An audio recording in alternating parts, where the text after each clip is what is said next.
tous. Donc aujourd'hui, on reçoit Jérôme Vuten qui lui est directeur cloud transformation chez Cloud Temple. Bonjour à toutes et à tous, je suis ravi d'être parmi vous aujourd'hui et d'animer ce webinaire. On va effectivement aborder plusieurs aspects de la transformation numérique. Je vais commencer, une fois n'est pas coutume, par des présentations. Donc, je suis effectivement directeur Cloud Transformation chez Cloud Temple. Ça veut dire quoi en quelques mots? Ça veut dire que je m'occupe de toute la business unit en charge du build cloud et de l'accompagnement de nos clients vers le cloud. Voilà, donc très axé sur la transformation numérique, cloud public, cloud privé, voilà, cloud native également pour d'autres sujets autour de cette transformation. Alors Cloud Temple, on est qui en quelques mots? On est donc une filiale du groupe Neurone, spécialisé dans l'infogérance et la transformation numérique. On est aujourd'hui à peu près 350 ingénieurs, on s'occupe d'environ 150 clients, on est situé dans 6 emplacements différents, donc vous pouvez voir à l'écran, et on fait à peu près, l'année dernière, on a fait à peu près 42 millions d'euros de chiffre d'affaires. On travaille sur plusieurs technos, donc bien entendu les 3 hyperscalers principaux que sont Azure, AWS et GCP. Et notre cloud privé a été qualifié il y a quelques mois, Secnum Cloud, donc qui est le plus gros niveau de qualification délivré par l'ANSSI concernant la sécurité des infrastructures. Voilà, et on a un certain nombre d'autres badges, comme vous pouvez le voir, de certification. À titre personnel, j'ai passé une quinzaine d'années à peu près dans le développement de jeux vidéo, dans la production de jeux vidéo, chez les développeurs et les éditeurs. Et puis il y a un peu plus de 5 ans maintenant, j'ai fait une réorientation qui était un peu naturelle, toujours dans un secteur très technologique, vers le cloud. Et j'ai commencé d'abord chez un client final avant de m'orienter vers la société de service. Voilà pour les présentations. Alors, très rapidement, je vais passer rapidement dessus, mais un petit rappel de ce que c'est que la transformation numérique. En fait, elle est beaucoup utilisée. C'est un terme qu'on voit énormément, qui est très en vogue depuis maintenant 4-5 ans, peut-être même un petit peu plus. Mais aujourd'hui, c'est vraiment un terme qui est beaucoup utilisé. En gros, on y met un petit peu tout ce qui concerne la modernisation de l'informatique et la bascule de pas mal d'éléments de l'IT historique vers des nouvelles technologies et des nouveaux modèles organisationnels. Voilà, c'est avant tout un changement qu'on connaît sous la forme technique, et c'est ça dont on va parler un petit peu aujourd'hui. C'est que l'enjeu n'est pas juste technique, il est beaucoup plus vaste que ça. Voilà, donc c'est un terme qui est beaucoup utilisé aujourd'hui. Notre vision, donc on peut avoir aujourd'hui côté Cloud Temple, celle qu'on porte auprès de nos partenaires et clients, c'est que en gros on limite souvent la transformation numérique à un usage IaaS, d'infrastructure as a service, des nouvelles technologies. Et ça, on trouve ça relativement réducteur par rapport au terme de la transformation numérique elle-même.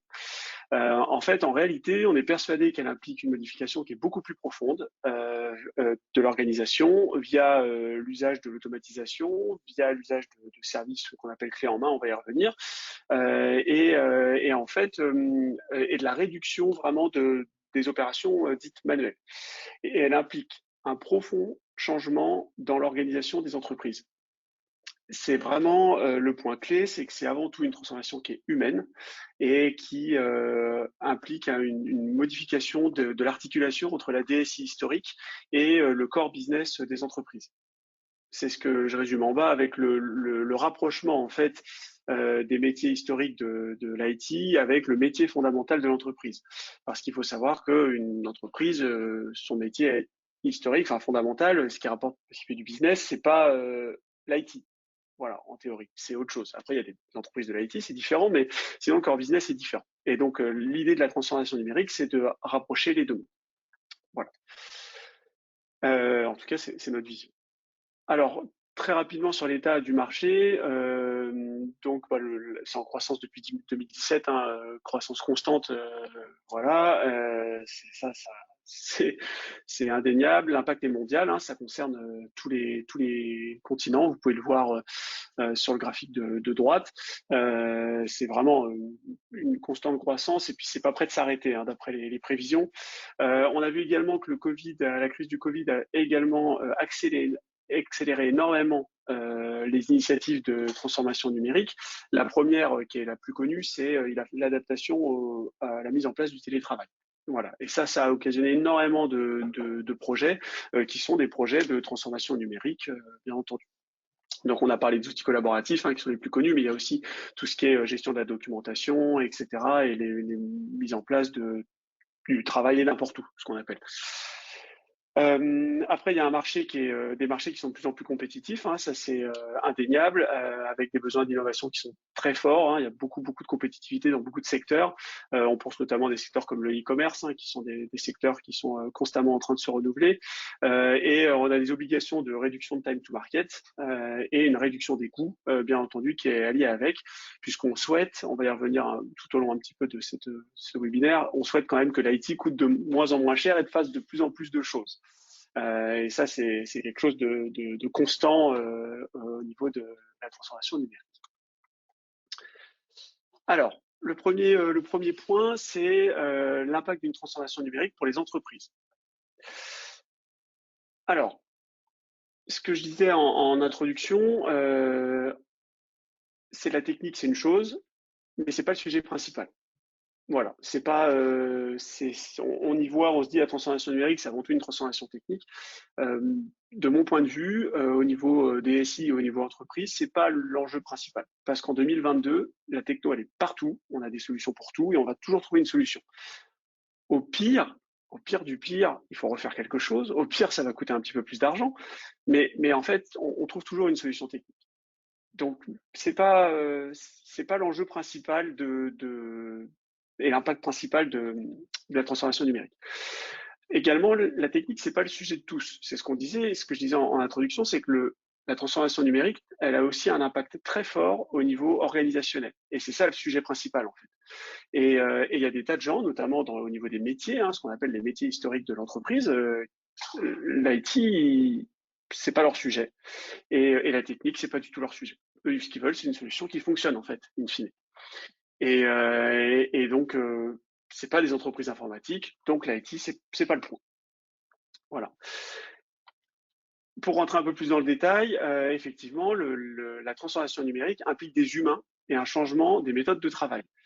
Et qui dit changement humain dit forcément un accompagnement de la transformation au niveau des collaborateurs et collaboratrices. C'est vraiment très important de comprendre qu'aujourd'hui, ce qu'on dit souvent des programmes de transformation numérique et des enjeux, ils sont au niveau humain. Et 30%, c'est autre chose. Donc, un petit peu de la technique, un peu de financier, un peu d'organisationnel. Mais 70% du sujet, il est avant tout humain.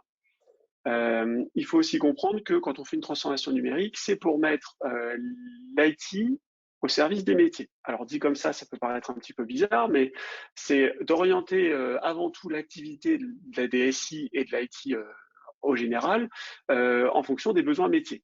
Et donc toutes les nouvelles technologies qui doivent être mises en œuvre doivent être mises en œuvre en fonction des besoins métiers et qui représentent l'activité principale des sociétés. Une lubie technologique qui ne sert pas le métier n'a pas forcément d'intérêt dans une transformation numérique. C'est sympa de se faire plaisir. Moi, j'avoue que j'aime bien aussi tout ce qui est technique, donc ça me fait du bien aussi de me faire plaisir au niveau technologie de temps en temps, mais c'est pas le sujet de la transformation numérique. L'autre point, c'est que souvent, on voit que les transformations numériques, elles sont adoptées avec une approche qui est technique, notamment l'approche du cloud. On a les enjeux techniques. Et de notre point de vue, mon point de vue, moi, je suis convaincu que c'est une erreur. C'est une erreur parce que ça ne fait pas tout. Parce que sur le court terme, on peut avoir un ROI cloud évident, qui peuvent être liés à des coûts, qui peuvent être liés à de la scalabilité, qui peuvent être liés au time to market.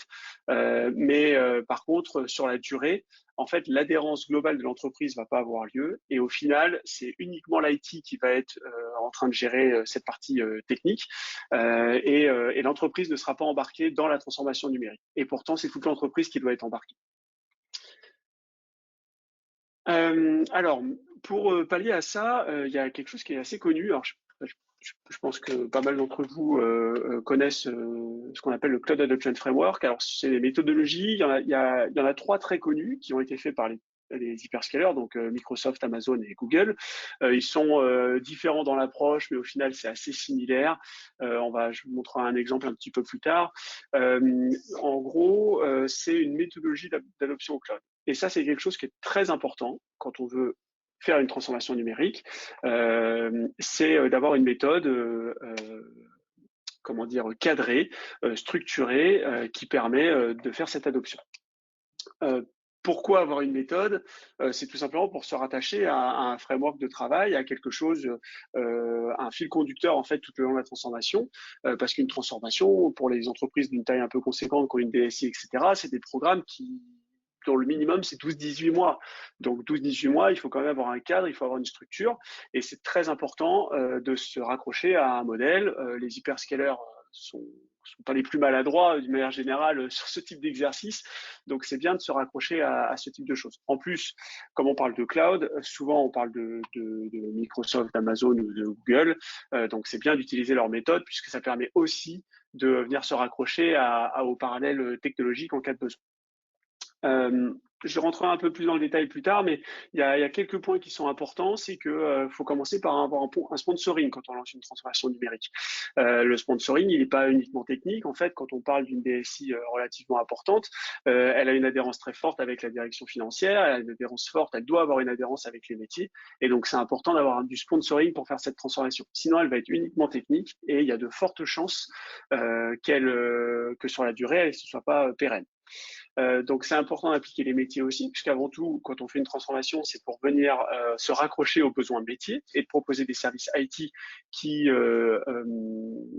sont en adhérence avec les besoins métiers. Donc c'est important de les impliquer dans cette transformation.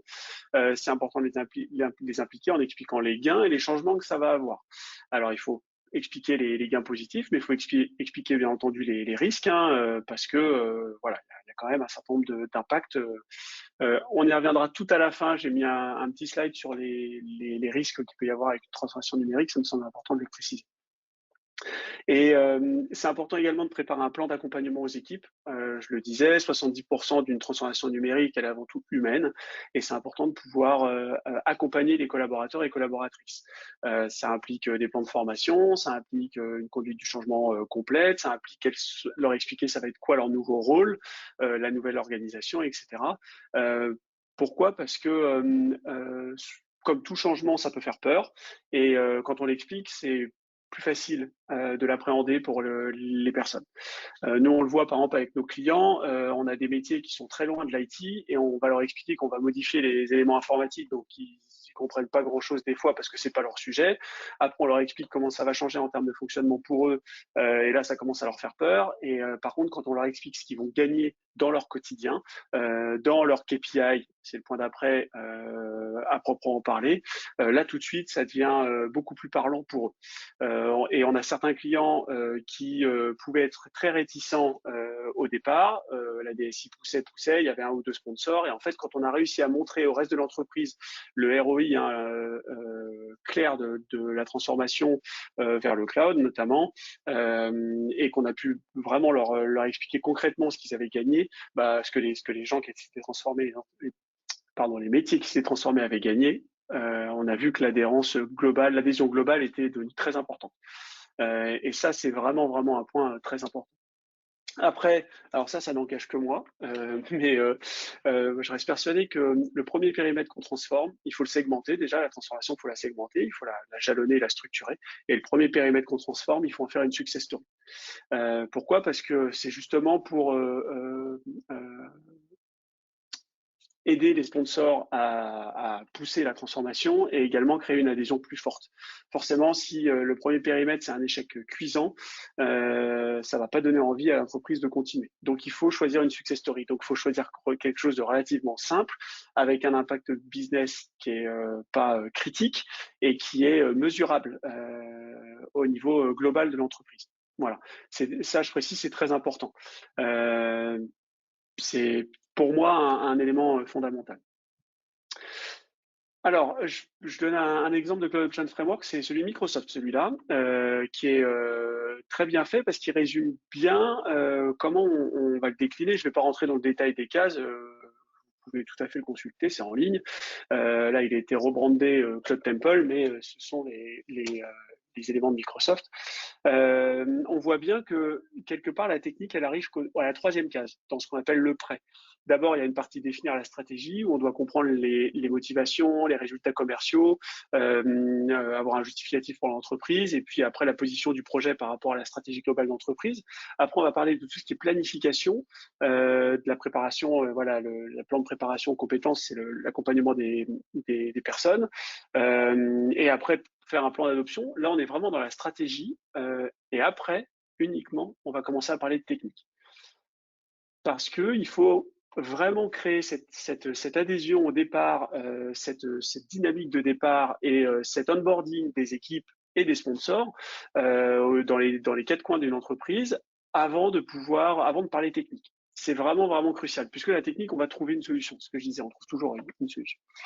Et après, on va avoir voilà, tout ce qui est adoption, avec la migration et tout ce qui est innovation. Voilà, il y a un certain nombre de scénarios pour la migration qui sont assez classiques. Alors, il y a 5 R chez Microsoft. Avant, il y en avait 6 chez AWS. Maintenant, il y en a 7. Voilà, où on va choisir le meilleur chemin de migration, la meilleure stratégie de migration pour les différents workloads. Et on va commencer à intégrer les nouveaux outils et les méthodes type DevOps, etc., qui sont très connus.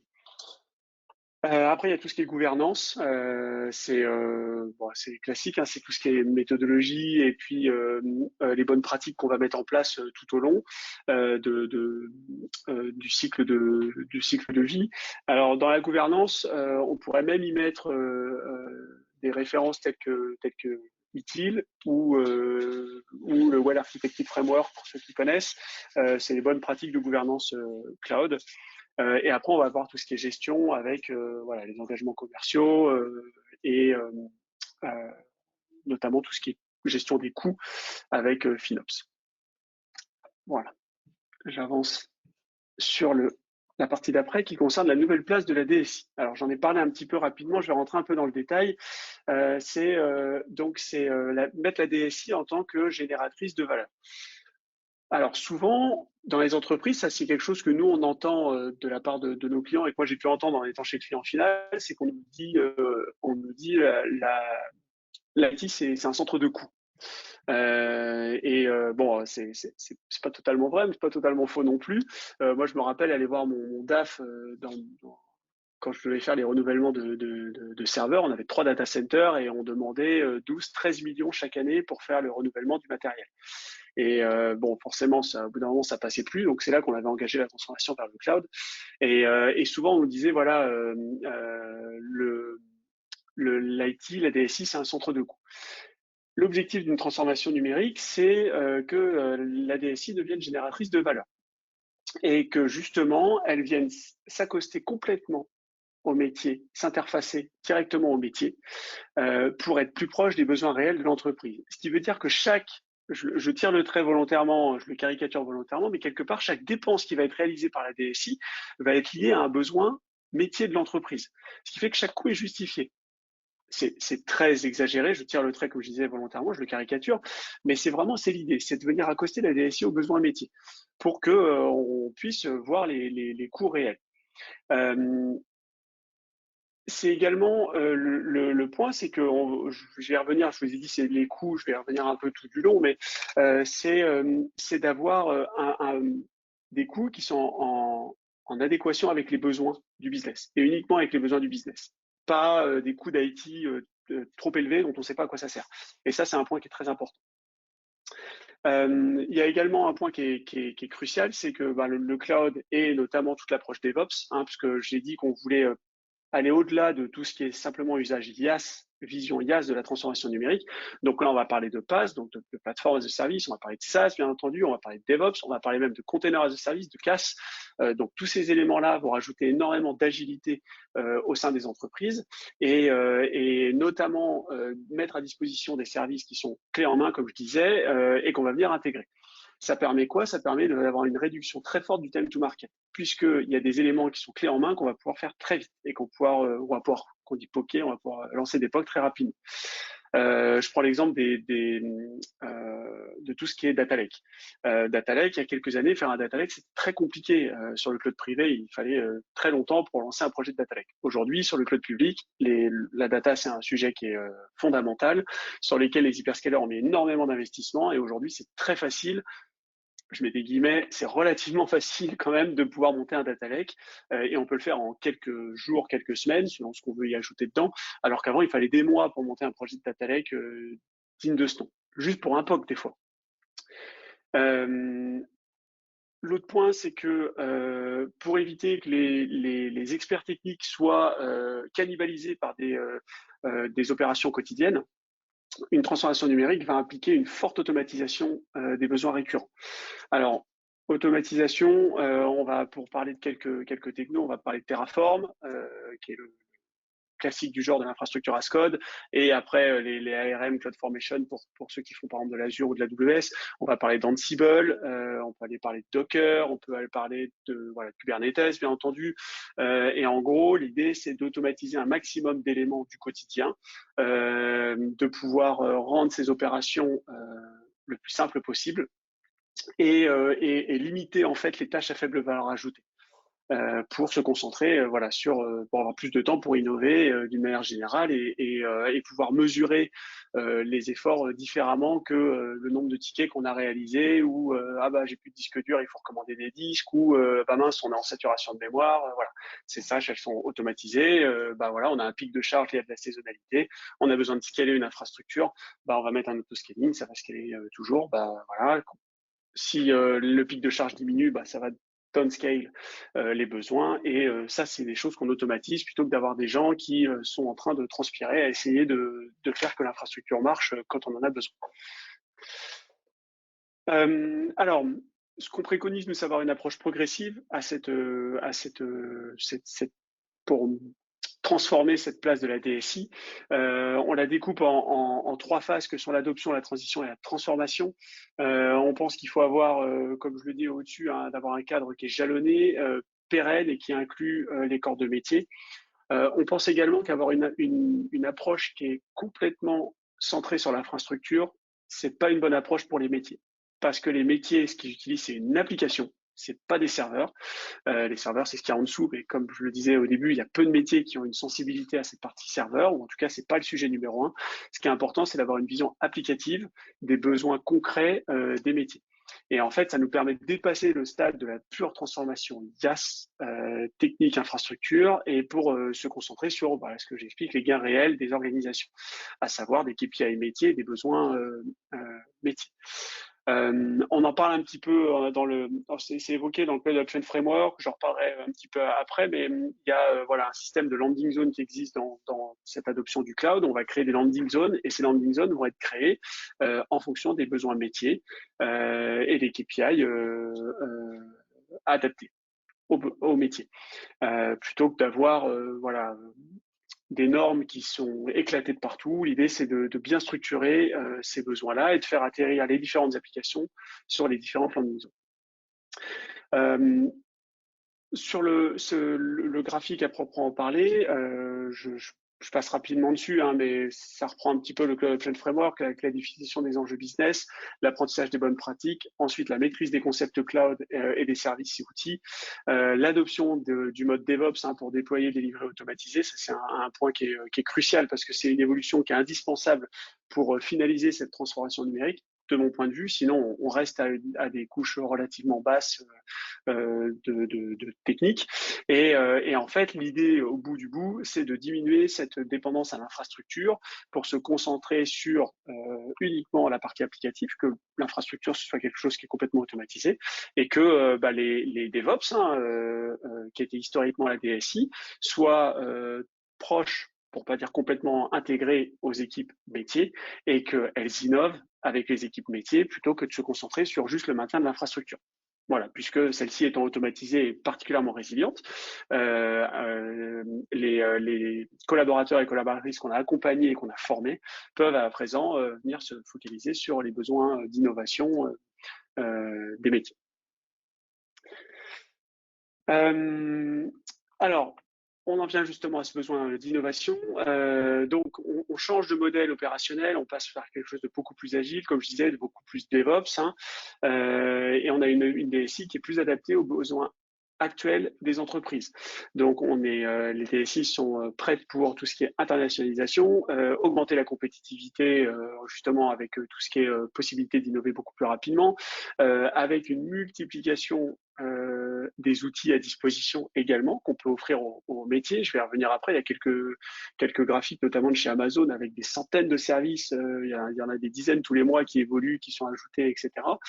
Une accélération du time to market et une meilleure gestion de la saisonnalité.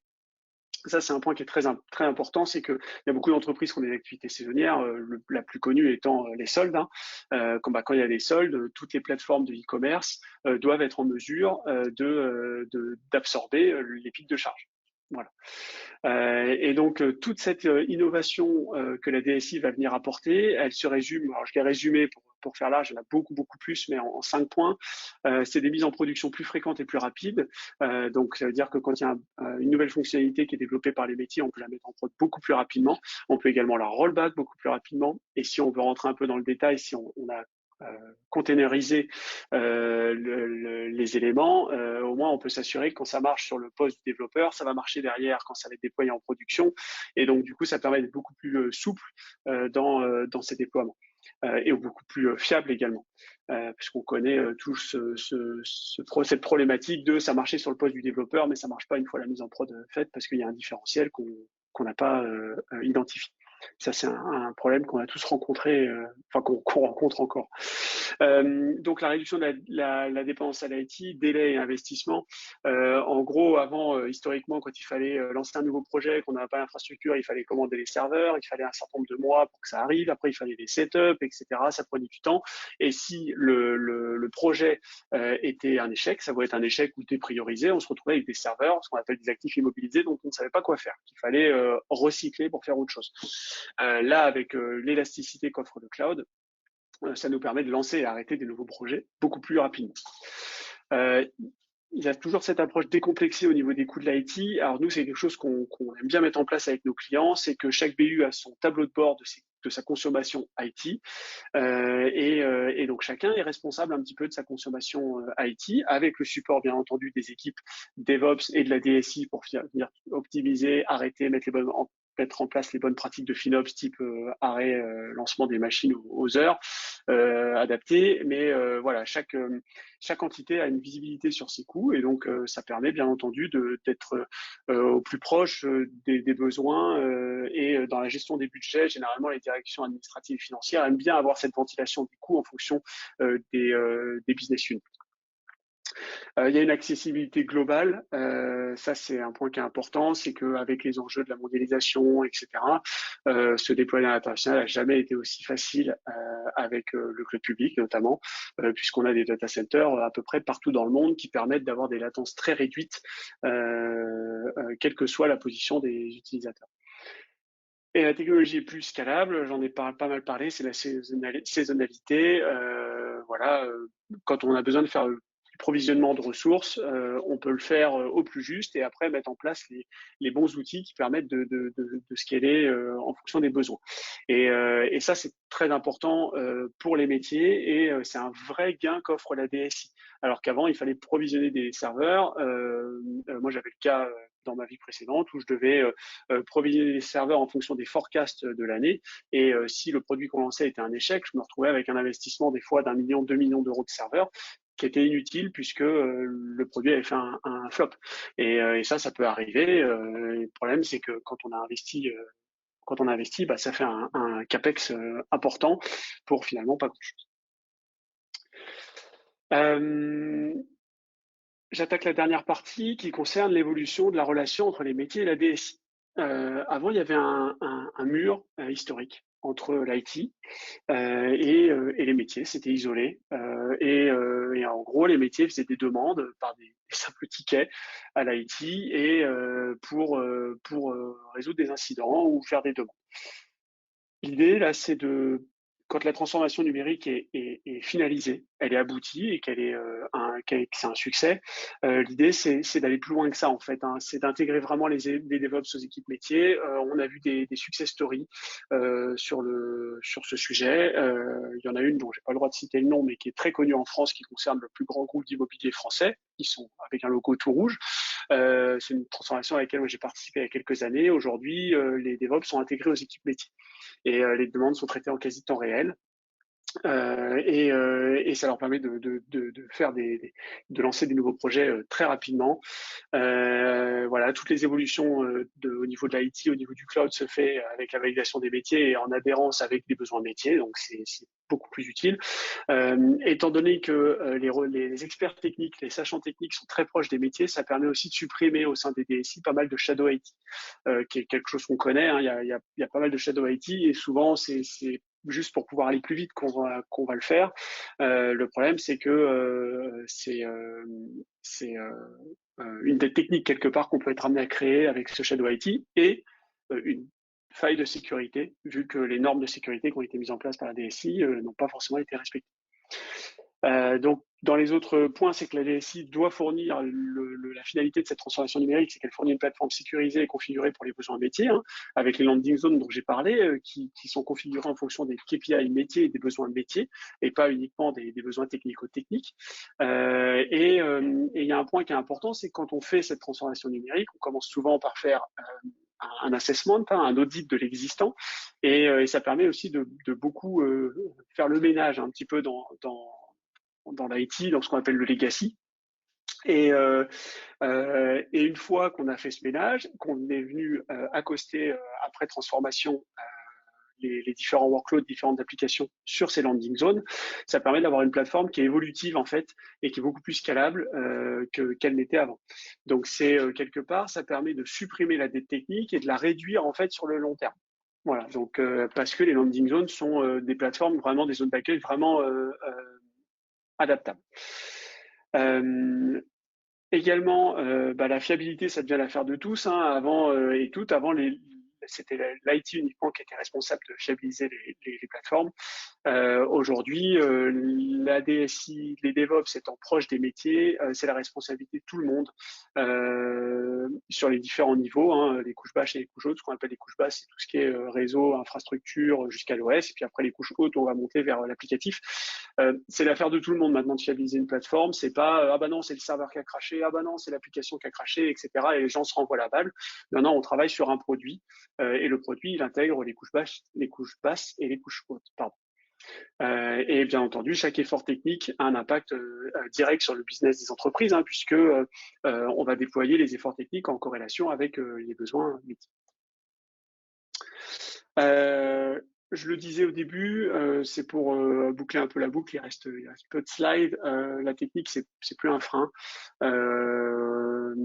Voilà, il y a une multiplication de services, PaaS, SaaS, CaaS, j'en ai parlé, qui sont offertes par les hyperscalers. Là, j'ai ça s'arrête en 2020, donc imaginez en 2021, 2022, ça a dû monter encore un petit peu. C'est le nombre de services qui sont fournis par AWS. Microsoft et Google sont pas en reste non plus, hein, ils en ont tout autant ou presque. Et en fait, on a accès aujourd'hui avec les hyperscalers à énormément de technologies. Énormément de technologies et c'est des technologies qui sont clés en main où l'infrastructure sous-jacente est peu importante, en fait, on s'en occupe assez peu.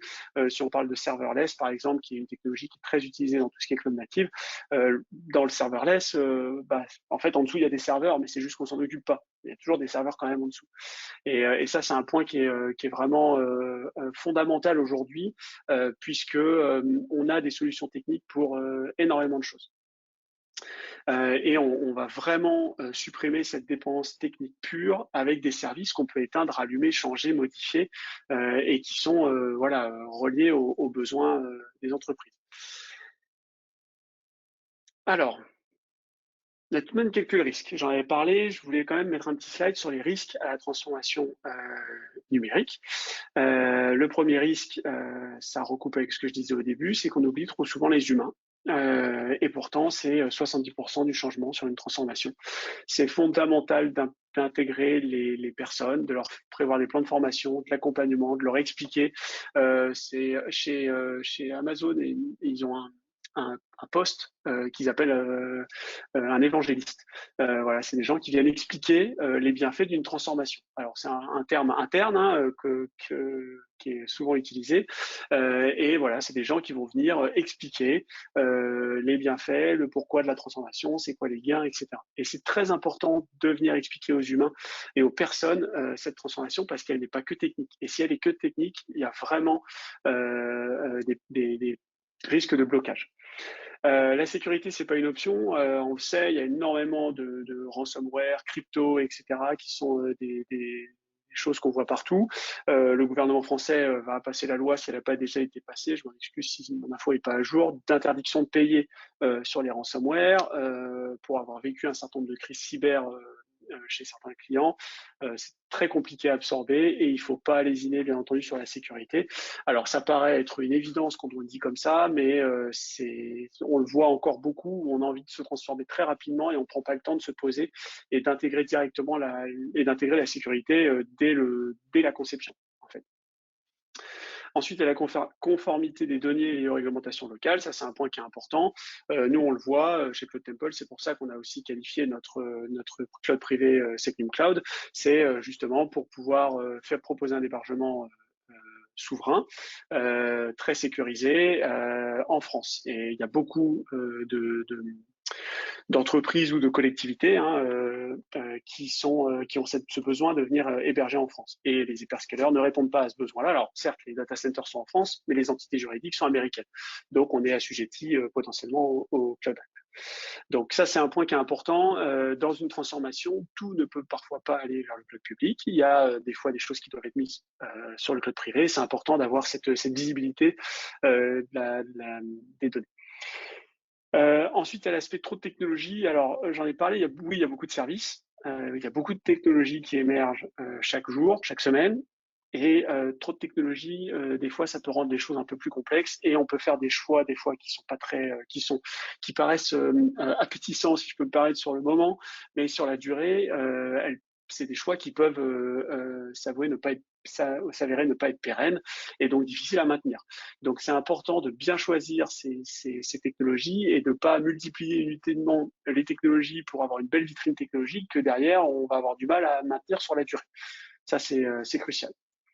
Et le dernier point, c'est de bien comprendre qu'une transformation numérique, c'est une conduite du changement. Donc il faut l'accompagner en tant que tel. On va reparler des personnes, donc intégrer des RH, de revoir les méthodes de management adéquates, d'expliquer ces changements, de les justifier et de bien jalonner le programme. Ça doit être un projet. Donc, il faut créer un projet. Nous, on a des directeurs de projet et des chefs de projet qui s'occupent de ça et qui vont aller mener le projet de bout en bout avec les clients en intégrant, comme je disais, les métiers et les différents sponsors. Voilà. Je vous remercie beaucoup pour votre attention. Et je crois qu'on a des questions, Amélie. Oui, et alors effectivement, donc on a Adèle qui nous demande quelle est la durée moyenne de transformation. Alors, sur une boîte inférieure à 12 mois, c'est compliqué. J'ai pas de programme de transformation inférieur à 12 mois, même pour une entreprise de taille modeste, c'est-à-dire taille modeste, c'est-à-dire une centaine de personnes. C'est inférieur à 12 mois, c'est compliqué. Et sur les très grosses DSI, c'est jamais en dessous de 18 mois et on est plutôt sur des transformations qui vont durer 36 mois.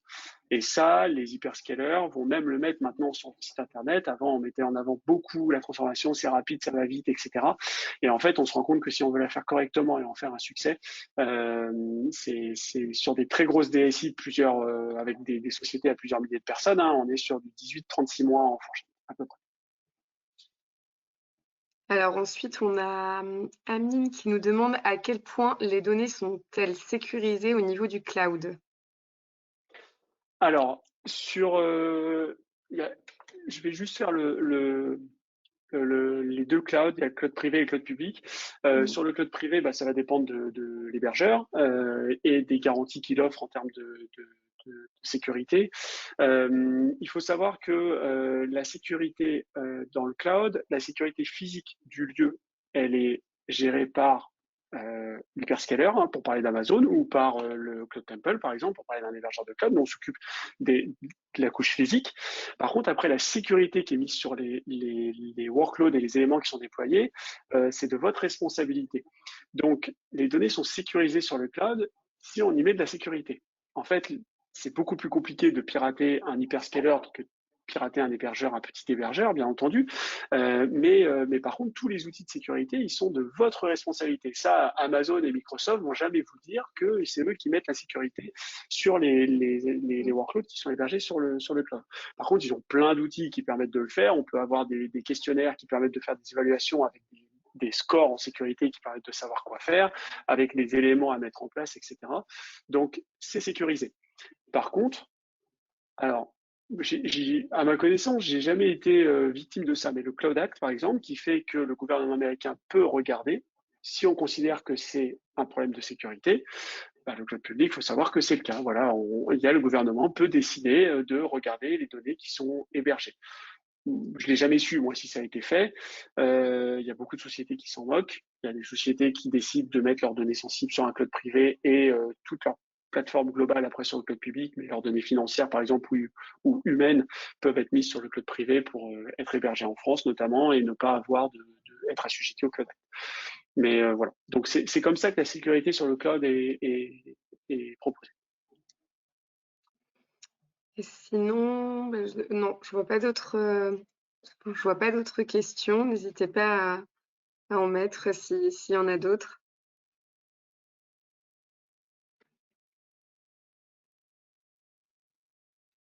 A priori, tout était très clair. Eh ben, impeccable. De toute façon, si vous avez des questions, n'hésitez pas à nous contacter. Là, il y a par LinkedIn ou via le site de contact de Cloud Temple. Voilà. Eh bien, on va pouvoir conclure dans ce cas. N'hésitez pas à nous retrouver si vous souhaitez sur notre page LinkedIn ou sur Meetup. Et puis également à contacter Jérôme ou moi-même pour vos questions. Ah, alors, il y a une question. Adèle demande si Cloud Temple a certifié ISO pour la sécurité. Alors, on est certifié ISO 27001, et on est certifié Secnum Cloud. Donc, Secnum Cloud, c'est donc l'ANSSI qui délivre cette qualification de sécurité. C'est le plus haut niveau de qualification aujourd'hui en France, voire en Europe, de sécurité au niveau du cloud privé. Voilà, et ça concerne nos infrastructures en IaaS. Voilà, je ne sais pas si ça répond à la question, mais voilà, donc oui, on est très axé sur la sécurité côté Temple. Super. Écoute, merci beaucoup Jérôme, en tout cas pour ton intervention. Et puis, merci à tous d'avoir participé à ce webinaire et on vous dit à bientôt. Et n'hésitez pas à nous contacter si vous avez des questions complémentaires. Bonne journée à tous.